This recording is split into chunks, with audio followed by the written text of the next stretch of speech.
என்ன அப்படின்னா, from சின்னர் to servant. பாவியான ஒருவர் தேவனுடைய ஊழியக்காரராக எப்படி மாறுகிறார் அப்படின்னு. யோபுவை பற்றி எழுதியிருக்கு. கடைசி அதிகாரம். யோபு எப்படி தன்னுடைய பழைய நிலைமைக்கு திரும்புகிறார் என்பதை பற்றி அதில் எழுதியிருக்கு. நிறைய ஆசீர்வாதங்களை இழந்து போய்விட்டார். இறைவனுக்கு மிகவும் பயந்த ஒரு மனிதன். இறைவனுடைய சொல்லை கேட்டாலே நடுநடுங்கி போகிறவர். இறைவனுக்கு தான் எல்லாவற்றிலும் முக்கியத்துவம் கொடுக்கணும், முதன்மையான இடம் கொடுக்கணும்னு தன்னுடைய வாழ்நாள் முழுவதும் அர்ப்பணித்து கொண்டவர். ஒரு நொடி பொழுது கூட இறைவனை விட்டு, இறைவனுடைய சிந்தனை விட்டு அகலாத ஒரு மனிதன். ஆனால் சோதனைகள் எப்படி வந்துச்சு? சர்வமும் நிர்மூலமாக போச்சு. ஒன்றுமே இல்லை, எல்லாம் அழிஞ்சு ஒன்றும் இல்லாமல் குட்டிச்சோராக போயிட்டான். கடவுளை நம்பி எதுக்கு வாழணும்? நல்லா வாழ்கிறதுக்கு தானே. 16 பெற்று பெருவாழ்வு சுகவாழ்வு வாழ வேண்டும் என்பதுதான் நாம் இறைவனை தொழுது கொள்கிறோம். ஆனால் இறைவனை தொழுது கொண்டதனால் எல்லாவற்றையும் இழந்து போனான். எல்லாவற்றையும் இழந்து போய்விட்டு என்ன இதுக்கு இறைவன் அப்படின்னு அவனுடைய மனைவி கேட்குறான். எல்லாம் போயிடுச்சு, அப்புறம் இன்னும் கடவுள் கடவுள்னு சொல்கிற. யோபனுடைய நண்பர்கள் நிறைய அவனுக்கு ஆலோசனை சொன்னார்கள். யோபு என்ன சொல்கிறான்? அந்த மாதிரி இல்லை, நான் நியாயமாக வாழ்ந்தேன், நான் கடவுளுக்கு பயந்து வாழ்ந்தேன், எல்லா நன்மையான காரியங்களையும் செய்தேன்.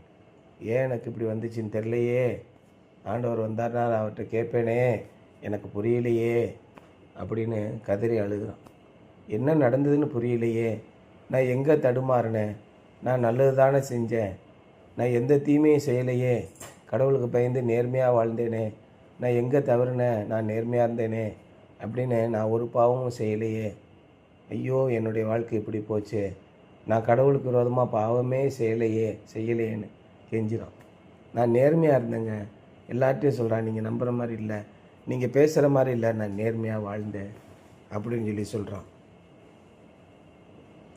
Job knew he was beaten.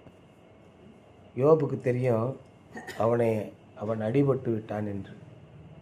எல்லாருக்கும் தெரியும் அவன் தண்டிக்கப்பட்டான் என்று. எல்லாரும் அப்படி தான் நினச்சாங்க. யோபுவை அடித்தது யார்? சாத்தான் அடித்தான். ஏன் ஆண்டவர் பாராமுகமாக இருந்தார்?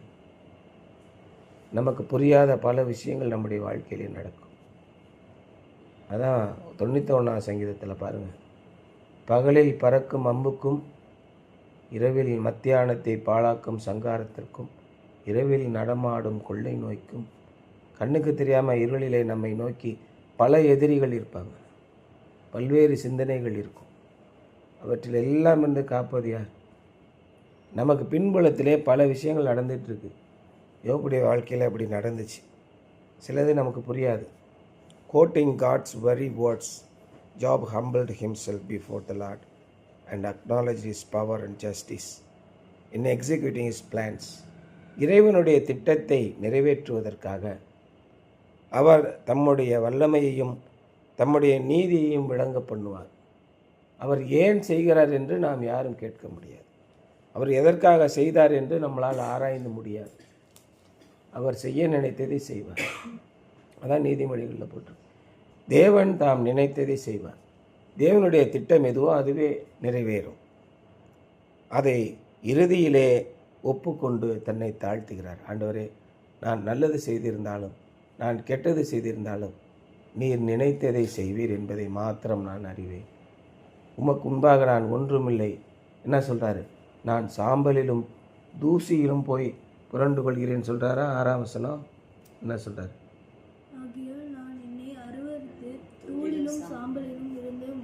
மனஸ்தாபப்படுகிறேன், உம்மை நோக்கி நான் பார்த்ததே மகா பெரிய புண்ணியம் எனக்கு. ஆரம்பத்திலே நான் காதால் உம்மை பற்றி கேள்விப்பட்டேன், இப்பொழுதோ உம்மை நான் காண்கிறேன் அப்படின்னு சொல்லி சொல்கிறார். Job withdrew his accusations that God was unjust and treating him unfairly. இறைவன் அநியாயமாக என்னை தண்டித்து விட்டார், இறைவன் என்னை அநீதியாக நடத்துகிறார், நான் நியாயமாக என்னுடைய வாழ்க்கையை வாழ்ந்தேன், என்று சொன்னதை எல்லாம் அவர் திரும்ப பெற்றுக்கொள்கிறார். Whatever he realized that whatever God does is right and that he must accept it by faith. தேவன் செய்வது எல்லாம் சரிதான், விசுவாசத்தால் அதை நாம் ஏற்றுக்கொள்ள வேண்டும். அதனாலே தேவனுடைய பாதப்படியில் பணிந்து குனிந்து முழங்காற்படியிட்டு அவருடைய இரக்கத்திற்காக கெஞ்சி நில்லுங்கள். ஒருவேளை தேவன் நம் மீது இரக்கம் காண்பித்தால் நாம் மகா பெரிய சக்திகளாக மாறுவோம். அதுதான் ரொம்ப முக்கியமான விஷயம். இறைவனுடைய கையில் பெறுகிற ஆசீர்வாதத்தை தவிர வேறு எந்த ஆசீர்வாதத்தையும் உங்களால் பெற்றுக்கொள்ள முடியாது. Job told God, I can't answer your questions. All I can do is confess my pride, humble myself and repent. யோபு இறைவனை பார்த்து சொல்கிறான், ஆண்டவரே, உம்முடைய கேள்விகளுக்கு என்னால் பதில் சொல்ல முடியாது. நீர் அப்பேற்பட்ட ஞானம் உள்ளவர். என்னால் செய்ய முடிவதெல்லாம் என்னுடைய பெருமையை, நான் நீதி உள்ளவனாக வாழ்ந்தேன் என்ற அகந்தையை என்னை விட்டு அகற்றி போட்டு உம்முடைய பாதத்திலே என்னை தாழ்த்தி மனம் திரும்புவதை தவிர வேறு எதுவும் என்னால் செய்ய முடியாது. Until now, Job's knowledge of God had been indirect and impersonal, but that was changed. அந்த கடைசி நொடி வரைக்கும் இறைவனை பற்றி யோபு தெரிந்து வைத்திருந்தது மறைமுகமாக காதால் கேள்விப்பட்ட விஷயம், தனிப்பட்ட சொந்த விஷயமாக இல்லை. ஆனால் இப்பொழுது அது மாறிப்போய்விட்டது. இறைவன் நேரடியாக அவரிடத்திலே பேசுகிறார். இறைவன் யார் என்பதை புரிந்து கொள்கிறார். God is ultimatum. நல்லா புரிஞ்சுக்கோங்க. அவர் என்ன செய்ய நினைக்கிறாரோ அதை உங்களுடைய வாழ்க்கையிலே செய்வார். யாரும் குறுக்க போது தடுக்க முடியாது. இதை நம்பினால் நீங்கள் மிகப்பெரிய சக்திகளாக மாறுவீர்கள். 10ஓடு 11 இதை கேட்டுட்டு காதில் இருந்து இந்த காதில் வாங்கி இந்த காதில் விட்டுட்டிங்கன்னா நஷ்டம் நமக்கு தான், இல்லையா? The door of repentance opens into the hall of joy. மனம் திரும்புதல் என்ற கதவு சந்தோஷம் என்ற பெரிய அறைக்கு ஒரு வாய்ப்பாக அமைகிறது. Sir Charles Haddon Spurgeon, and it was true for Job. இறைவனிடத்திலே நாம் மனம் திரும்பி, இறைவனே, நான் என்ன விதமான தவறுகளை செய்துவிட்டேன் என்று இறைவனுடைய சமூகத்திலே நீங்கள் மனம் திரும்பும் போது, இயேசு கிறிஸ்து இந்த உலகத்திலே வந்து செய்த ஒரே ஒரு காரியம் என்ன? இயேசு கிறிஸ்துவின் போதனை என்ன? இயேசு கிறிஸ்து என்ன போதனை செய்தார் இந்த உலகத்திலே? மனம் திரும்புங்கள், பரலோக ராஜ்யம் சமீபமாக இருக்கிறது. இந்த உலகத்திலே பல ஆயிரம் மதங்கள் இருக்கின்றன. ஒரு மதமும் மனம் திரும்புங்கள் என்று சொல்லவே இல்லை. ரிப்பன்டன்ஸ், தவறு செய்தால் தண்டனை, பல்லுக்கு பல் கண்ணுக்கு கண், இதுதான் பழைய காலத்து நீதி. ஆனால் இயேசு என்ன சொன்னார்? தவறு செய்து விட்டாயா, நீ போய் சாகாதே, மனம் திரும்பி வாழ். இதான் இன்றைய சிறை விதிகள். இப்போ சர்வதேச அளவில் சிறை விதிகளை மாற்றிக்கொண்டிருக்கிறார்கள். ஒருவருடைய உயிரை எடுப்பதற்கு உங்களுக்கு அதிகாரம் இல்லை. ஒருவன் கொலை செய்து விடுகிறான். ஏன் கொலை செய்து விடுகிறான்? அவன் மூர்க்கன், கடுங்கோபி, அதனாலே அவன் கொலை செய்து விட்டான். மூர்க்கன், கடுங்கோபின்னு என்ன அர்த்தம்? மனநிலை சரியில்லாதவன், இயல்பான மனநிலையில் இல்லாமல் மூர்க்க குணமுள்ளவனாக இருக்கிறான். அவனுக்கு நிறைய கல்வி கொடுக்க வேண்டியுள்ளது. உடல்நிலையில் சரியில்லாதவன் என்ன செய்வான்? ஒரு காக்காய் வலிப்பு வருகிறது, அவன் என்ன செய்வான்? கையை காலை உதறி யாராவது அவனை கட்டுப்படுத்த போனால் அவங்க மூஞ்சிலெல்லாம் உதச்சி எல்லாம் பண்ணுவான். அதற்காக அவனை என்ன செய்ய மாட்டாங்க? அடித்து வெளுக்க மாட்டாங்க. அவனுக்கு காக்கா வலிப்பு சார், அதனால் கை காலை உதறுவான். அதே மாதிரி இவனுக்கு மன வலிப்பு அப்படின்னு சர்வதேச சட்டங்கள் சொல்கின்றன. அவனை சிறைச்சாலையில் வைத்து அவனுக்கு நல்ல புத்தகங்களை கொடுத்து நற்பாடங்களை கொடுத்து அவன் திருந்துவதற்கான வாய்ப்பை கொடுக்க வேண்டும். அவனை கொலை செய்யக்கூடாது. தூக்கு தண்டனை எதிராக பல நாடுகள் போராடுகின்றன. பல நாடுகள் தூக்கு தண்டனையை ரத்து செய்து விட்டார்கள். இன்றைக்கும் முஸ்லீம் நாடுகளில் மட்டும்தான் உடனே கொலை செய்வது அரங்கேறி வருகிறது. இயேசு கிறிஸ்து என்ன சொல்கிறான்னா அதை தான் சொல்கிறார். மனம் திரும்புங்கள், பரலோக ராஜ்யம் சமீபமாக இருக்கிறது. The door of repentance opens into the hall of joy, said Charles Haddon Spurgeon. And it was true for Job. In the climax of the book, Job the sinner became Job the servant of God. பாவியான யோபு தேவனுடைய ஊழியக்காரனாக மாறுகிறார். How did Job serve God? யோபு எவ்வாறு தேவனை தொழுது கொண்டார்? By enduring suffering and not cursing God and thereby silencing the devil. சோதனையை சகித்து கொண்டு, பாடுகளை சகித்து கொண்டு, தேவனை தூஷிக்காமல் இருந்து சாத்தானை ஊமையாக்குவதன் மூலம் அவர் தேவனுடைய ஊழியக்காரனானார். Suffering in the will of God is the ministry God gives to a chosen few. தேவனுடைய பாடுகளை அனுபவிப்பது என்பது தேவன் வெகு சிலருக்கு மட்டுமே கொடுக்கிற ஒரு ஊழியம். நம்ம பிஷப் வந்தப்போ சொன்னார்ல, நாம் எப்படி இருக்கோம்? 4 வகையான நிலைகள் சொன்னார்ல.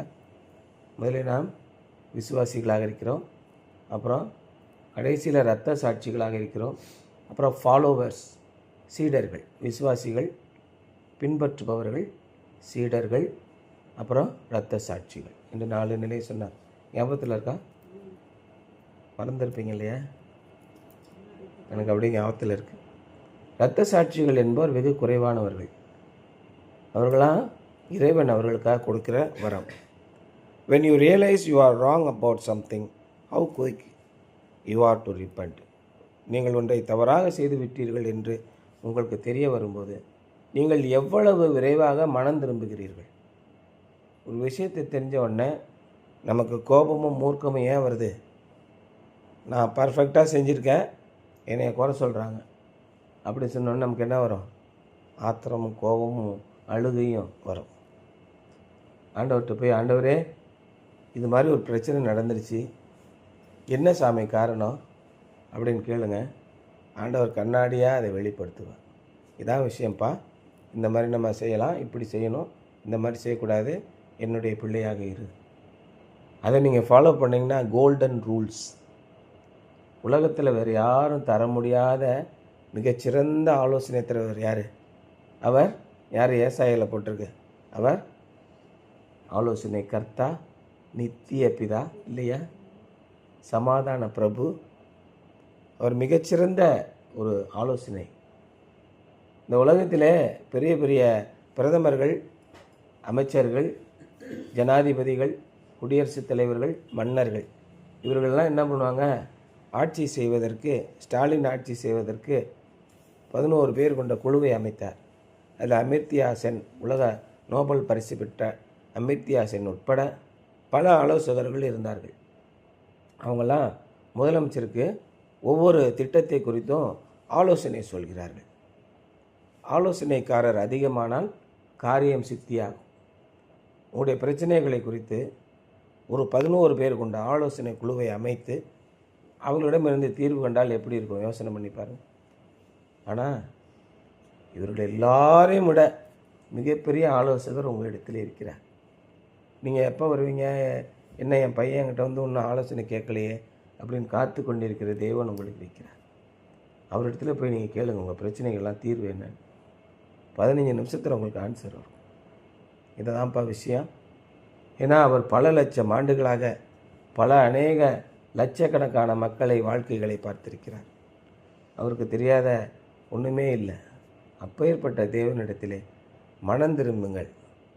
ஆண்டவரே, நான் ஏதோ ஒரு என்னுடைய வாழ்க்கையில் பிரச்சனை நடந்துருச்சு, நீர் நீதிபரராக இருக்கிறீர், அது எனக்கு நல்லா தெரியும், நான் எங்கே கோட்டை விட்டேன் எனக்கு சொல்லுங்கள் அப்படின்னு ஆண்டவர்கிட்ட போய் நில்லுங்க. மிகப்பெரிய வெற்றி உங்களுக்கு கிடைக்கும் என்பது தான் இன்றைய சிந்தனை. சரியா?